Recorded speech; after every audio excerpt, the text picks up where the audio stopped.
Hello बच्चों, क्या हाल चाल।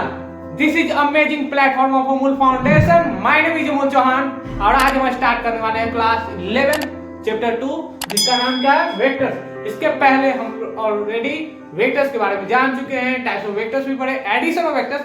आज हम लोग क्या पढ़ने वाले हैं, टुडेज गोल क्या है, पहला question practice and second resolution of vectors.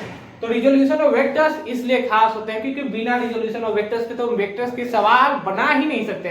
तो कॉपी पेन निकाल लो और नोट्स बनाना स्टार्ट कर दो, क्योंकि अच्छे नोट्स वही होते हैं जो वीडियो लेक्चर के साथ बनाए जाते हैं। हेडिंग लगाना है today's goal question practice and second क्या है, रिजोल्यूशन ऑफ वेक्टर्स। इसके पहले हम लोगों ने addition of vectors and subtraction of vectors and types of vectors then special cases के बारे में देखे थे। तो question number first note down पहले कर लो। ओके, नोट डाउन, मिटा दे, मिटाए, चलो मिटा देते हैं।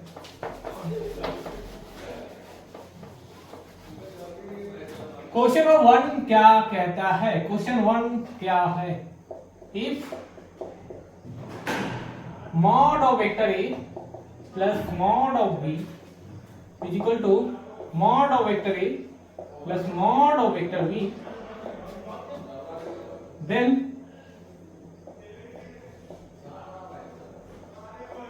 angle between vector a and vector b will be option A 90 degree, option B 180 degree, option C 45 degree, option D 0 degree. यहां सवाल क्या बोल रहा है, सवाल दिया गया है कि vector a plus vector b का मॉड वो किसके इक्वल है, वेक्टर a का मॉड प्लस वेक्टर b का मॉड। यहां पर दोनों वेक्टर क्या है, अलग अलग। यहां इन दोनों का सम जो है एक स्पेशल रिजल्टेंट वेक्टर मान लो r दिया है, उस रिजल्टेंट वेक्टर के इक्वल है। Then the angle between vector a and vector b will be, यानी कि इन दोनों वेक्टर के बीच में कितने डिग्री का एंगल होगा। अगर आप स्पेशल केसेस के बारे में जानते होंगे तो ये सवाल आसान होगा। तो वीडियो को पॉज करो और ट्राई करो।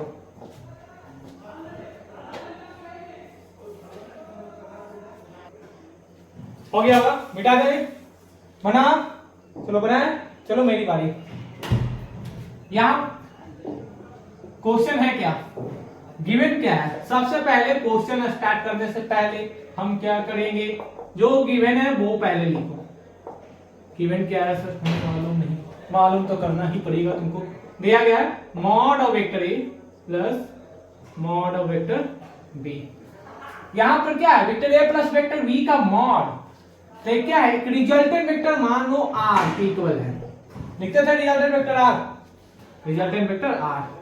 मॉड के अंदर कहने में क्या है, ए रिप्रेजेंट कर रहा है मैग्नीट्यूड को, किसको रिप्रेजेंट कर रहा है, magnitude of R vector is equal to कितना है, वेक्टर ए का मॉड प्लस वेक्टर बी का मॉड। यानी कि जो यहां पर आर मैक्सिमम है वो किसके इक्वल है, ए प्लस बी के।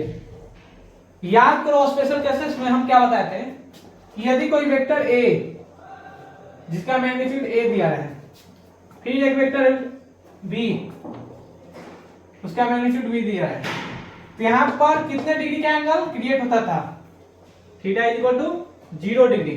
यही क्या है, मैक्सिमम रिजल्टेंट। मैक्सिमम रिजल्टेंट कब था, जब vector A and vector B are in the same direction, यानी कि vector A and vector B are in the same direction, vector A and vector B are in the same direction, then theta is equal to 0 degree and resultant will be maximum. यानी कि अगर maximum resultant चाहिए तो दोनों vector किस में चाहिए, same direction, vector A vector B, vector A and vector B are in the same direction, then theta created कितना, 0 डिग्री। तो यहां पर कितना आएगा, 0 डिग्री। तो राइट आंसर कौन सा होगा, ऑप्शन नंबर डी। एक बच्चा का ऑलरेडी सी आ रहा है, सी नहीं आएगा। देखो सी कैसे आ सकता है, यहां पर 45 डिग्री है, तो 45 डिग्री यहां पर 90 डिग्री है, तो 45 डिग्री कहां, इसके बाइसेक्टर होगा, इस साइड 45 डिग्री होगा और इस साइड 45 डिग्री होगा। तो 45 डिग्री पर रिजल्टेंट कब जाएगा, जब वो बाइसेक्ट करता हो दो वेक्टर। मान लो वेक्टर ए दिया गया है एंड वेक्टर बी दिया गया, इस डायरेक्शन में एंड नॉर्थ डायरेक्शन में, इसे क्या बोलते हैं वेस्ट एंड इसे साउथ डायरेक्शन। तब रिजल्टेंट अगर 45 डिग्री पर जा रहा है, देखो यहाँ से रिजल्टेंट अगर 45 डिग्री पर जा रहा है, रिजल्टेंट 45 डिग्री पर जा रहा है, तो रिजल्टेंट 45 डिग्री पर कब जा रहा है? जब vector A and vector V, vector A and vector V को बाइसेक्ट कर रहा है, बाइसेक्ट कर रहा है। इस बाइसेक्ट वाले वेक्टर कितना डिग्री क्रिएट कर रहा है? 45 डिग्री। देखो बाइसेक्ट कर रहा है 45 डिग्री बेस के साथ एंड 45 डिग्री परपेंडिकुलर के साथ, तो इसे बोलते हैं 45 डिग्री। या ना कि यहाँ पर थीटा इज इक्वल टू 0, साफ या मैक्सिमम रिजल्टेंट लिखा गया है, साफ या मैक्सिमम रिजल्टेंट दिख रहा है ना। अगर मानते हो क्लियर है तो एमएनटी कमेंट में लिखो, अगर मानते हो कमेंट में कि क्लियर है सर तो कमेंट में लिखो एमएनटी। हो गया वो नोट डाउन, मिटा दे, वीडियो पास करो, नोट डाउन करो।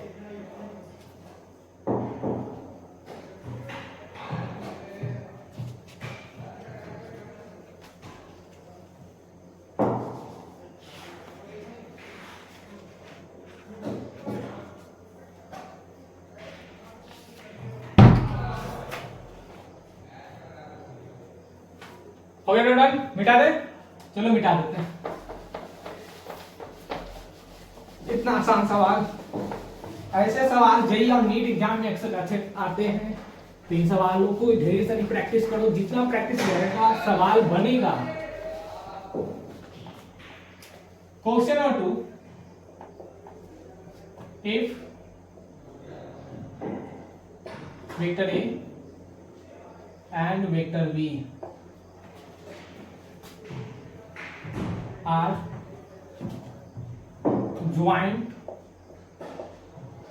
joined such that if angle between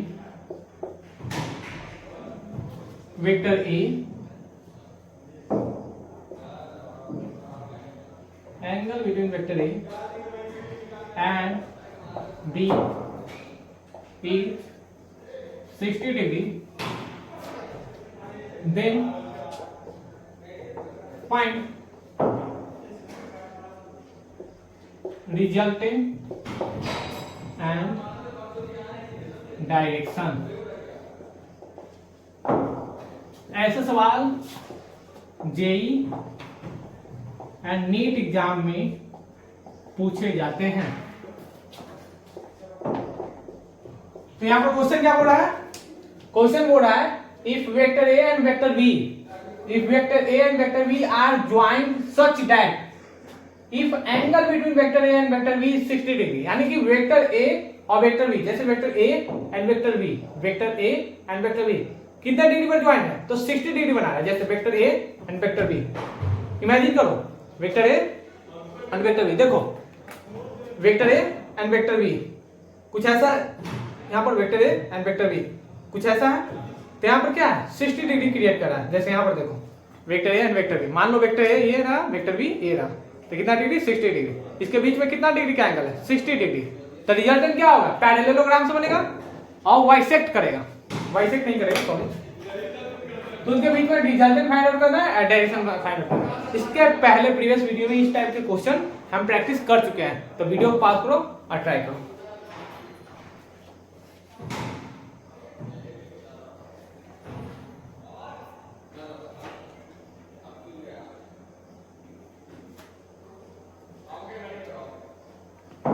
बन गया, बना, बन गया होगा, बनाए, हटेंगे तब ना बनाएंगे सर, चलो हट गए। एक बच्चा गलत समझ रहा है, भाई तुम्हारे लिए हम यहाँ पर पढ़ा रहे हैं, तुम लोगों के लिए अपना फायदा नहीं है मेरा।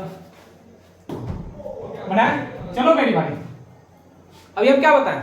दो वेक्टर है, एक vector A and vector B, कितने डिग्री पे है? बार बार एक ही सवाल। दोनों वेक्टर कितने डिग्री पे है? 60 डिग्री पे, vector A and vector B, vector A and vector B, तो 60 डिग्री बना रहा है। तो यहां पर जो वेक्टर ए दिया गया है कितना, and joint such that, angle कब बनता है? दो vector, how to find angle between two vectors, हम प्रीवियस क्लास में बताए थे। दो वेक्टर के बीच में एंगल कब फाइंड आउट कर सकते हैं? जब टेल से टेल ज्वाइंट रहे तब, यानी दो वेक्टर टेल टू टेल अगर ज्वाइंट नहीं रहेगा तो एंगल फाइंड आउट नहीं होगा। तो इसे कैसे ज्वाइन कर सकते हैं, ऐसे या ऐसे, या तो ऐसे वेक्टर ए, इसे भी वेक्टर बी बोलो, इसे भी वेक्टर बी बोलो, इसे भी वेक्टर बी बोलो, यानी दो वेक्टर के बीच में एंगल कैसे फाइंड आउट कर सकते हैं, इस टाइप के। इसे मिटा देंगे, यहां पर क्या हुआ, वहां पर निगेटिव चला जाएगा। क्लियर, यानी कि दो वेक्टर दिए गए हैं, vector A and vector B, उनके बीच में एंगल कितना है 60 डिग्री। यहां पर क्या करेंगे, पैरेललोग्राम पूरा करेंगे, तो रिजल्टेंट कहां से जाएगा, बीच से, यानी कि ये रिजल्टेंट वेक्टर है, इसे वेक्टर बी बोलो, इसे वेक्टर ए बोलो, यानी कि ये पॉइंट बी सी डी, यानी कि गिवन क्या है दोनों के बीच में, यानी कि given theta is equal to 60 degree, यानी कि angle between two vectors, vector A and vector B, vector A and vector B के बीच में 60 degree, vector A and vector B, vector A and vector B 60 degree का angle है। तो यहां पर जो रिजल्टेंट का फॉर्मूला हम बताए थे, रिजल्टेंट इज इक्वल टू क्या होता है, रूट अंडर ए का स्क्वायर प्लस बी का square plus 2 times A into B cos theta, theta बराबर कितना दिया है 60 डिग्री, वेक्टर ए का मैग्नीट्यूड कितना होगा, ए का स्क्वायर प्लस बी का square plus 2 times A B cos 60 degree, cos 60 का वैल्यू कितना होता है 1/2, यहां लिखेंगे 1/2, ए कौन सा 2 था, 2 से 2 मर गया। क्लियर, यानी कि root under A plus B का स्क्वायर प्लस 2ab, यहां पर देखो फॉर्मूला दिख रहा है A square plus B square plus 2ab, 9th में फॉर्मूला पढ़े होगे, तो किसका फॉर्मूला है, ए प्लस बी का होल स्क्वायर है, यानी vector r common is equal to root under A plus B का होल स्क्वायर, यानी कि r is equal to vector A plus vector B, इसे तो हम अभी क्या बोल रहे थे, मैक्सिमम रिजल्टेंट, यानी दोनों वेक्टर का रिजल्टेंट मालूम चल गया कि जब थीटा बराबर 60 डिग्री दिया है और vector A and vector B दोनों ज्वाइंट रहे तो उनके बीच में रिजल्टेंट क्या होगा एंड डायरेक्शन क्या होगा। तो रिजल्टेंट तो हमें मालूम चल गया कि रिजल्टेंट बराबर, यानी कि find resultant between two vectors, दो वेक्टर के रिजल्टेंट के लिए हम लोग पैरेललोग्राम से एक फार्मूला डिराइव करते हैं। हम बताए थे आपको कि जैसे फार्मूला अगर आपको याद रहता है तो आसानी से किसी भी वेक्टर्स के, दो वेक्टर्स के बीच में रिजल्टेंट फाइंड आउट कर सकते हैं। तो इस टाइप के रिजल्टेंट होते हैं फाइंड आउट करने के लिए। यहाँ पर रिजल्टेंट बराबर कितना आ गया, a प्लस बी। तो वीडियो को पास करो, नोट डाउन कर लो। हो गया नोट डाउन, हो गया नोट डाउन, हो गया नोट डाउन, मिटा दे 1 2 3 4 5, चलो मिटा देते हैं। अब क्या फाइंड आउट करना है, अब हमें चाहिए डायरेक्शन। क्या चाहिए सर, डायरेक्शन। बिना डायरेक्शन के तो हम चलते भी नहीं है। तो डायरेक्शन क्या था, डायरेक्शन है वो एंगल है, एंगल यानी कि tan थीटा, tan थीटा से निकलेगा डायरेक्शन, नहीं निकलेगा सर। लेकिन याद करो tan थीटा इक्वल टू क्या होता है, यहां से एक आता है parallel vectors, perpendicular. Clear, a sin theta upon b plus a cos theta. तो यहां पर वेक्टर a दिया है, वेक्टर a लिखेंगे, यानी थीटा इज इक्वल टू क्या होगा, tan इनवर्स, याद करो a sin 60 degree upon b, तो b दिया है a cos 60 डिग्री। सॉल्व करेंगे तो क्या होगा, थीटा बराबर tan इनवर्स a बटा root 3 upon b plus a by 2। ये मेरा क्या हुआ, रिजल्टेंट। सॉल्व कर लोगे आगे। यानी कि जैसे अगर डायरेक्शन की बात किया, वो एंगल ही पूछ रहा है, कितने डिग्री डायरेक्शन के साथ जा रहा है, यानी डायरेक्शन उसका नहीं पूछ रहा है, आपसे एंगल पूछ रहा है, कितने डिग्री के एंगल के साथ जा रहा है। तो tan theta is equal to a sin theta upon b plus a cos theta. a का अगर मैग्नीट्यूड दिया रहेगा तो ए का मैग्नीट्यूड रखेंगे, बी का दिया रहा है तो बी का यहाँ पर मैग्नीट्यूड रख देंगे। यानी कि इस टाइप के सवाल आपको जेईई या नीट एग्जाम में दिखते हैं। तो वीडियो को पॉज करो और नोट डाउन करो।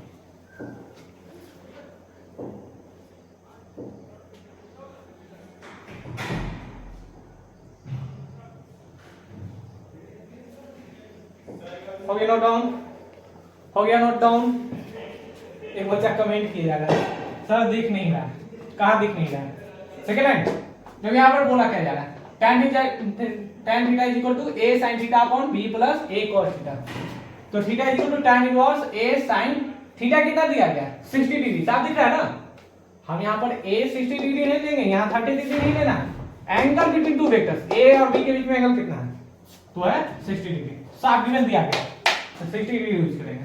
तो sin 60 कितना होता है? 2 into root 3 by 2, 2 into root 3 by 2, तो 2 into root 3 by 2 रखेंगे। cos 60 का वैल्यू कितना होता है? 1 by 2, 3 by 2 हो गया। एडिशन में से सॉल्व कर लो। क्लियर हो गया होगा? मिटा दे, चलो मिटा देते हैं। अब क्वेश्चन नंबर 3 देखो, खतरनाक रहेगा दिखने में, लेकिन आपको सवाल आसान लगेगा बनाने में। ये कैसा बात है sir?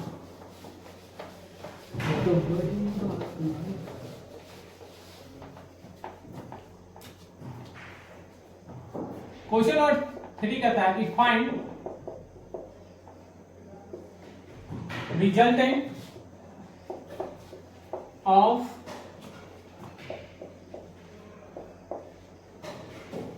Pentagon of given vectors. जैसे यहाँ वेक्टर्स दिया गया है, vector A, vector B, vector C, vector D and vector D. Vector A, vector B, vector C and vector D and vector E. तो यहां पर सवाल क्या बोल रहा है? सवाल क्या गिवन है?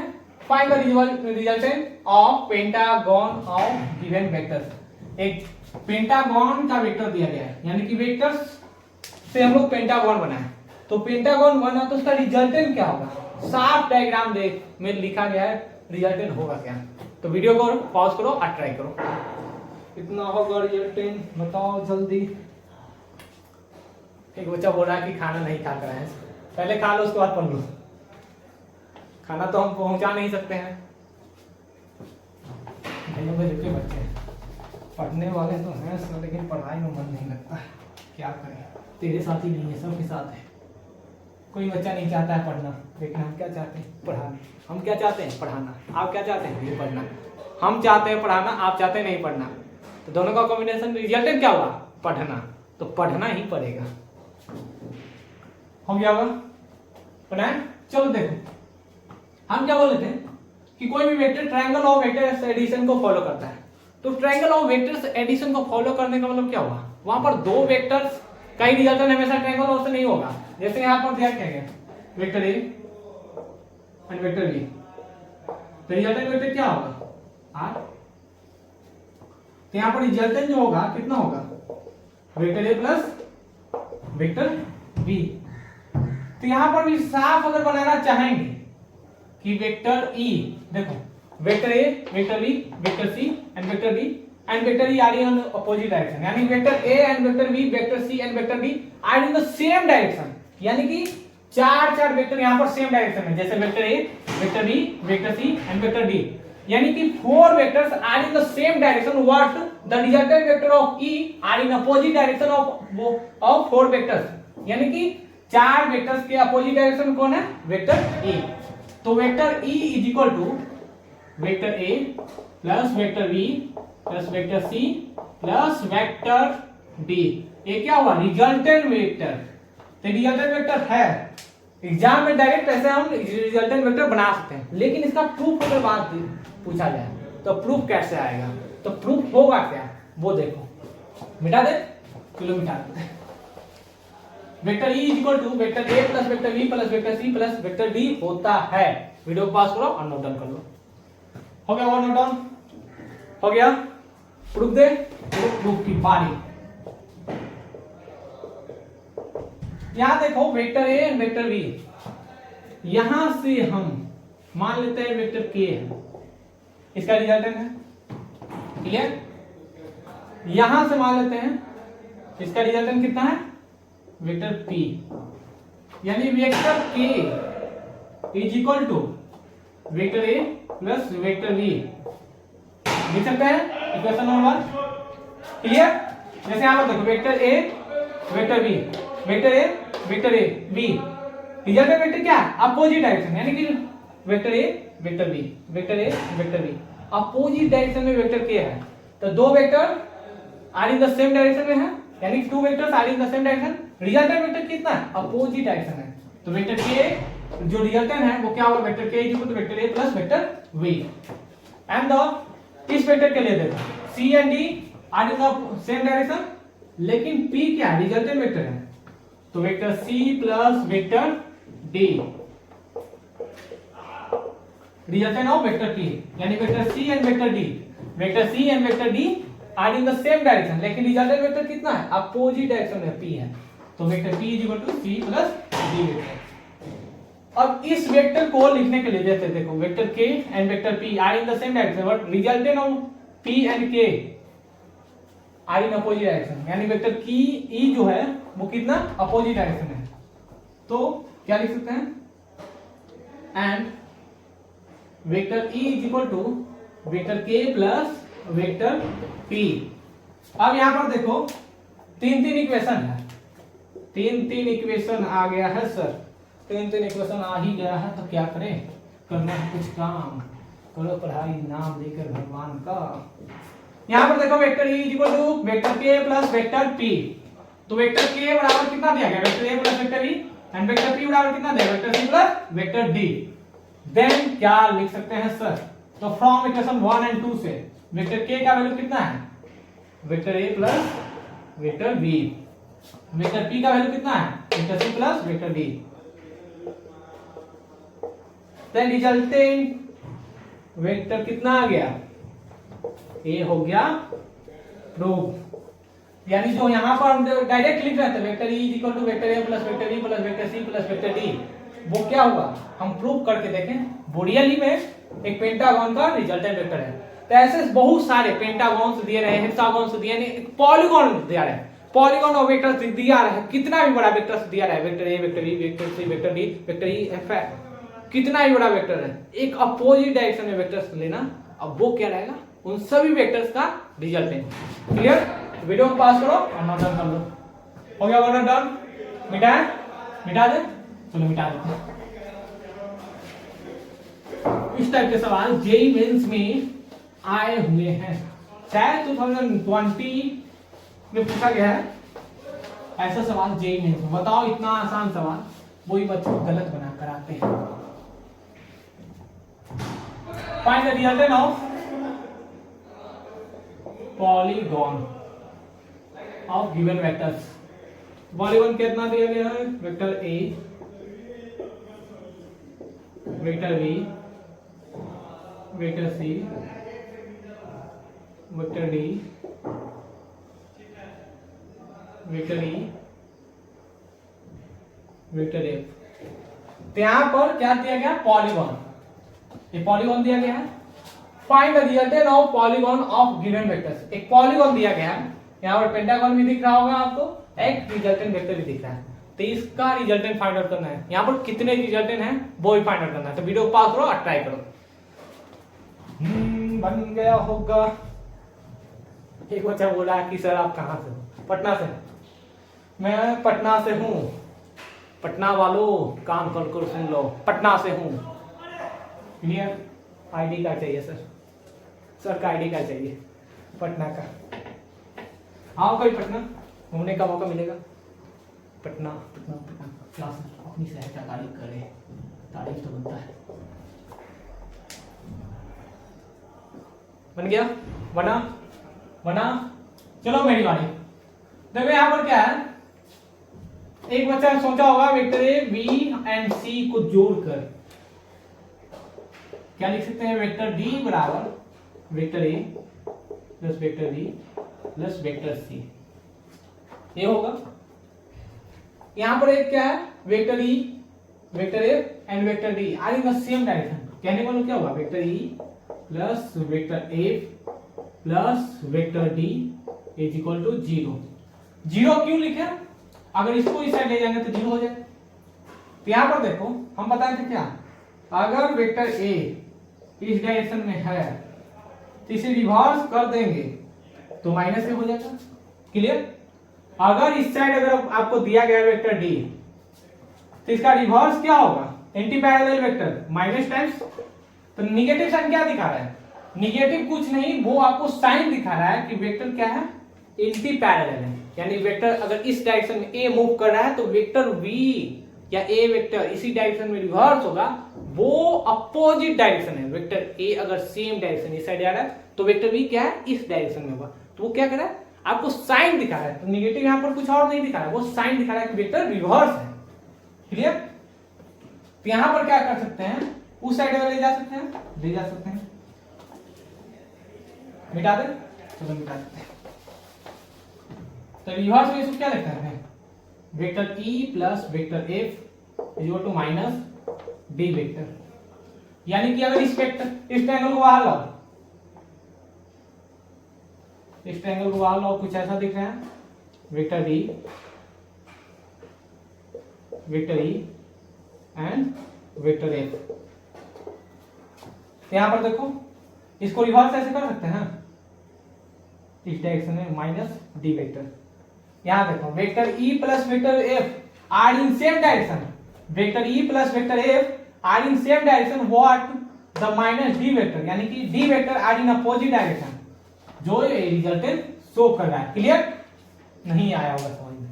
फिर से देखो ट्रायंगल ऑफ वेक्टर्स एडिशन क्या बोलता है कि अगर एक वेक्टर छू ऐसे जा रहा है, फिर एक वेक्टर उसी डायरेक्शन छू ऊपर की ओर जा रहा है, देन रिजल्टेंट वेक्टर क्या है, अपोजिट डायरेक्शन छू ऊपर की ओर जा रहा है। जैसे कि एक वेक्टर ए रहा इस डायरेक्शन में, एक वेक्टर ए रहा इस डायरेक्शन में, तो रिजल्टेंट वेक्टर क्या है, opposite direction, vector A vector B and are in opposite direction, resultant vector are in opposite direction. देखो यहाँ पे vector A vector B and resultant vector are opposite direction. तो इस टाइप के रिजल्टेंट वेक्टर्स होते हैं। तो यहाँ पर क्या किया हम, बस इस डी वेक्टर को रिवर्स कर दिए, डी वेक्टर के क्या किया, रिवर्स कर दिए। डायरेक्शन जैसे पलटे वो ट्रायंगल लॉ को फॉलो कर रहा है। तो यहाँ पर क्या कर रहा है, फॉलो ट्रायंगल लॉ। तो ट्रायंगल लॉ को फॉलो कर रहा है, तो vector E plus vector F is equal to minus D vector. इस टाइप के रिजल्टेंट फाइंड आउट कर सकते हैं जब क्या वेक्टर्स सेम डायरेक्शन दिया गया है लेकिन रिजल्टेंट हमें फाइंड आउट करना है। तो एक वेक्टर को लो और रिवर्स कर दो, एक वेक्टर को लो और रिवर्स कर दो। जैसे एक कहानी आपको बताते हैं, अगर आप 4 दोस्त जा रहे हैं, चारों दोस्त के पास पैसे नहीं है, उसमें से एक दोस्त के पास पैसे हैं, तो आप क्या करते हैं, आप तीनों रिवर्स होते हैं, उस अपने दोस्त को आगे कर देते हैं पेमेंट के टाइम। जैसे चारों दोस्त गए खाने के लिए तो खा लिए, पेमेंट देने की बारी है तो रेस्टोरेंट में आप लोग क्या करते हैं, उस दोस्त को आगे कर देते हैं जो पेमेंट कर सकता है। तो यहाँ पर क्या किए हैं, उस वेक्टर को हम रिवर्स करते हैं जो रिजल्टेंट बना सकता है। तो किसी को भी उठा लो, यहाँ पर सभी वैलिड था तो यहाँ पर डी को उठाया रिवर्स कर दिया, रिजल्टेंट आ गया। तो इस टाइप के सवाल जेईई मेंस और नीट एग्जाम में आते रहते हैं। इतने सवाल इसलिए हम प्रैक्टिस कराते हैं ताकि आपको वेक्टर्स में कहीं भी डाउट ना रह जाए। तो नोट डाउन हो गया, नोट डाउन कर लो, वीडियो पॉज करो, नोट डाउन करो, हो गया नोट डाउन, मिटाएं, चलो मिटाते हैं। अब एक नए हेडिंग लगाना, रिजोल्यूशंस ऑफ वेक्टर्स। नाम तो सुना ही होगा, पहली बार सुन रहे हैं, पहली बार अगर रिजोल्यूशन ऑफ वेक्टर्स नाम सुन रहे हो तो अभी फिगर देखकर याद आ जाएगा कि देखे भी हैं सर। हेडिंग क्या लगाओगे, हेडिंग लगाना resolution of vectors, resolution of vectors.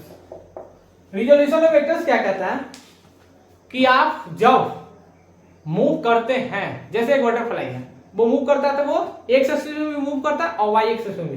जैसे एक तितली जो होती है बटरफ्लाई या कोई भी पैरट, वो मूव कर रहा है ऐसे ऊपर की ओर, तो वो एक्स एक्सिस में भी चल रहा है और वाई एक्सिस में चल रहा है, यानी कि एक्स एक्सिस में मूव कर रहा है और वाई एक्सिस में भी मूव कर रहा है, X axis and Y axis. यानी कि अब जब हम लोग जंप करते हैं तो जंप करते हैं तो क्या एक्स एक्सिस में मूव किए और वाई एक्सिस में। जैसे ये रोड है, सड़क, डॉट तो दिख रहा है सर।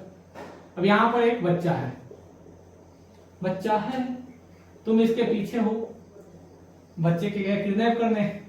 सर क्या बोले, चलो ये तुम्हारा दोस्त है, तुम हो, ये तुम्हारा दोस्त है भी, तुम इसके पीछे है, इसके पास बहुत सारे पैसे हैं, अब इसे पार्टी लेने के लिए इसके पीछे पीछे जा रहा है। तुम्हारा दोस्त क्या किया, जंप जंप जंप, कभी यहाँ कभी यहाँ, वो जंप कर रहा है, कभी यहाँ पर आ रहा है, कभी ऊपर जा रहा है, कभी कभी नीचे, कभी ऐसे, यानी वो जंप करते हुए वो भागा चला जा रहा है।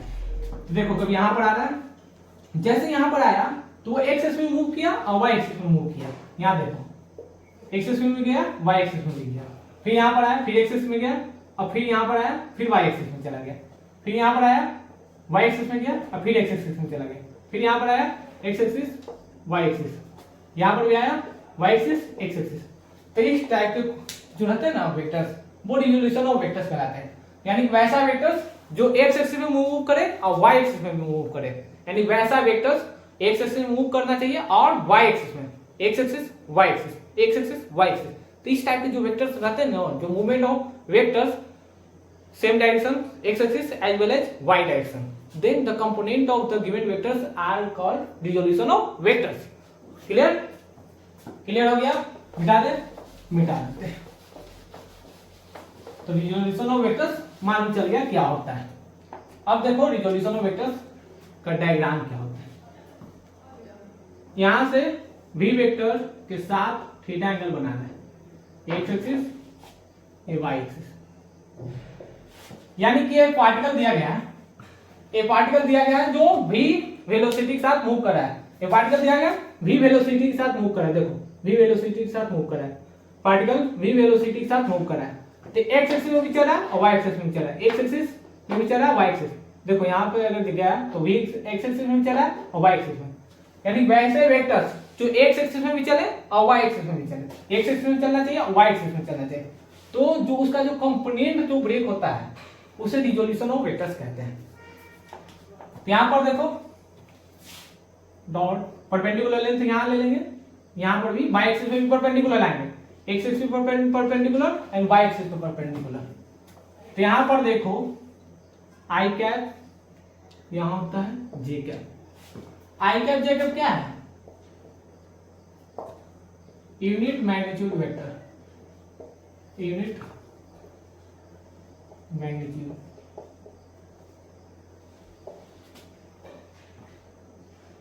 जे वेक्टर क्या है, यूनिट मैग्नीट्यूड, यानी कि I cap and J cap का यूनिट मैग्नीट्यूड होता है, यानी कि वो एक डायरेक्शन में जा रहा है, आई क्या कर रहा है, एक्स एक्सिस को शो कर रहा है, वाई क्या कर रहा है, जेड वेक्टर को शो कर रहा है। तो जेड का आई कैप यूनिट वेक्टर्स वाले मैग्नीट्यूड होते हैं, यानी कि इनका जो मैग्नीट्यूड जो होता है, न्यूमेरिकल वैल्यू जो होता है वो 1 होता है, यूनिट कहने का मतलब क्या होगा 1। क्लियर। तब यहां पर देखो cos थीटा मान लेते हैं ओ ए बी सी, तो यहां पर O A B in triangle O A B, अगर ट्रायंगल ओ ए बी में cos थीटा बराबर क्या होगा, बेस अपॉन हाइपोटेनस, तो बेस कितना है ओ ए एंड हाइपोटेनस कितना गया ओ बी, ओबी का लेंथ कितना दिया गया, v वेलोसिटी, v दिया गया, तो cos theta is equal to OA बटा v, तो A इज इक्वल टू क्या होगा v cos थीटा, यानी कि इसका वैल्यू कितना गया v cos थीटा। क्लियर। यहां देखो हम लिए ट्रायंगल कि जो v मैग्नीट्यूड के साथ कोई वेक्टर्स अगर पार्टिकल मूव कर रहा है थीटा एंगल के साथ, और वो थीटा एक्स एक्सिस का साथ बना रहा है, तो जिसके साथ थीटा बनाता है वो कॉस में चला जाता है, अपोजिट वाला साइन में, देखो कैसे। फिर क्या किए इन triangle O B O A B में, फिर क्या करते हैं साइन थीटा ले लेते हैं, sine theta is equal to perpendicular upon hypotenuse, perpendicular कितना है ए बी, हाइपोटेनस कितना है ओ बी, तो ए बी बटा परपेंडिकुलर का मैग्नीट्यूड कितना दिया गया v, तो v, यानी ए बी बराबर कितना हो गया v साइन थीटा, यानी इसका वैल्यू कितना आ गया v sine theta. A B का जो लेंथ है उतना ही ओसी का लेंथ है, तो इसे भी लिख सकते हैं v साइन थीटा। जो v cos थीटा है ओए का लेंथ है उतना ही cb का लेंथ है। क्लियर? तो यहां पर देखो क्या है, पहले तो v मैग्नीट्यूड के साथ कोई पार्टिकल मूव कर रहा था थीटा एंगल बनाकर, वो भी थीटा के साथ एक्स एक्सिस के साथ। तो एक्स एक्सिस के साथ थीटा बनाया तो एक्स एक्सिस वाला कंपोनेंट किस में चला गया, जो यहाँ पर v cos थीटा है ना वही कंपोनेंट होता है। यहाँ देखो कंपोनेंट कहने वाला क्या हुआ, इसका प्रोजेक्शन, यानी कि OB का छाई, यानी कि OB का जो परछाई है किसमें बना है OA पर, जैसे ये पार्टिकल है तो इसके जैसे ही यहाँ पर फोल्ड करके रखेंगे तो इसकी जो परछाई है किस पे आएगा, बेस पे आएगा ना, हॉरिजॉन्टल पे। तो ये परछाई को ही प्रोजेक्शन कहते हैं। प्रोजेक्शन किसे बोलते हैं, परछाई को। यहाँ से इस पे डॉटेड लाइन बनाएंगे, इसका परछाई इस पे गिर रहा है तो ये भी क्या हुआ v cos थीटा, यानी कि जिसके साथ थीटा एंगल बनाएगा वो v cos थीटा के अपोजिट वाला किस में चला जाएगा v sin थीटा में। अगर यहाँ पर v की जगह पर y रहता तो y cos थीटा और y sin theta. Clear? Video pause करो और नोट डाउन करो। हो गया नोट डाउन, हो गया नोट डाउन, मिटा दें, मिटाएं, हो गया होगा, मिटाएं, चलो मिटा देते हैं। अब यहां पर देखो कभी कभी आपसे कंपोनेंट पूछता है, कभी कभी कंपोनेंट पूछता है, या तो आप बोल सकते हैं projection of OB, projection of OB on OA। तो OB का जो प्रोजेक्शन है OA पर कितना बना है v cos थीटा, आई कैप वो डायरेक्शन शो करा है कि एक्स एक्सिस से जा रहा है। अब क्या करेंगे, प्रोजेक्शन ऑफ OB ऑन